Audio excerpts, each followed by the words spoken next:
Transformasi struktural ke bank sentralan adalah perubahan struktur dan fungsi bank sentral dalam menghadapi perubahan lingkungan, ekonomi, dan keuangan.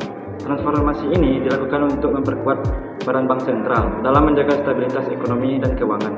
Berikut adalah beberapa hal yang terkait dengan transformasi struktural ke bank sentral. Ya, mandat bank sentral.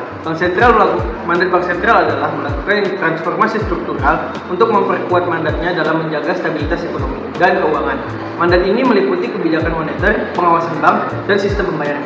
Selanjutnya adalah kebijakan moneter. Kebijakan moneter adalah transformasi struktural ke bank sentralan. Juga terkait dengan kebijakan moneter, bank sentral melakukan transformasi ini untuk memperkuat kebijakan moneter dalam menjaga stabilitas harga dan pertumbuhan ekonomi. Peran bank sentral adalah transformasi struktural ke bank sentralan juga melibatkan perubahan dalam peran bank sentral. Bank sentral harus mampu beradaptasi dengan perubahan lingkungan ekonomi dan keuangan untuk mempererat perannya dalam menjaga stabilitas ekonomi dan keuangan. Transformasi struktural ke bank sentral juga melibatkan reformasi kelembagaan bank sentral. Reformasi ini dilakukan untuk memperkuat tata kelola bank sentral dan meningkatkan transparan dalam kebijakan bank sentral. Transformasi struktural perekonomian.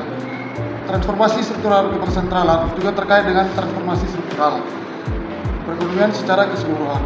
Transformasi ini melibatkan perubahan struktur ekonomi dari sektor primer ke sektor sekunder dan tersier. Ada juga transformasi struktural ke bank sentralan dilakukan untuk memperkuat peran bank sentral dalam menjaga stabilitas ekonomi dan keuangan.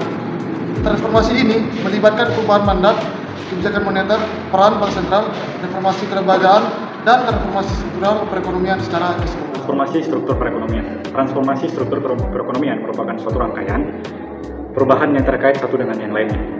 Maka transformasi ekonomi ke arah positif akan terjadi jika perencanaan dan kebijakan pembangunan ekonomi telah berjalan sebagaimana mestinya dan harus disertai dengan dukungan dari masyarakat sebagai objek dari transformasi itu sendiri dan merupakan hal yang penting untuk tercapainya transformasi ekonomi tersebut.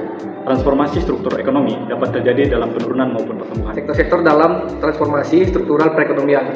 Menurut World Bank, pada tahun 2004, sektor perekonomian terdiri dari 10 sektor, yaitu sektor pertanian, sektor pertambangan, sektor industri, sektor energi, sektor gas dan air, sektor konstruksi, sektor perdagangan, sektor transportasi dan komunikasi, sektor keuangan, sektor jasa administrasi. Sukirno menjelaskan bahwa berdasarkan lapangan usaha, maka sektor-sektor perekonomian dibagi menjadi dua bagian, yaitu sektor primer yang terdiri dari sektor pertanian, peternakan, kehutanan, perikanan, pertambangan, dan penggalian. Di sektor sekunder terdiri dari industri pengolahan listrik, gas dan air.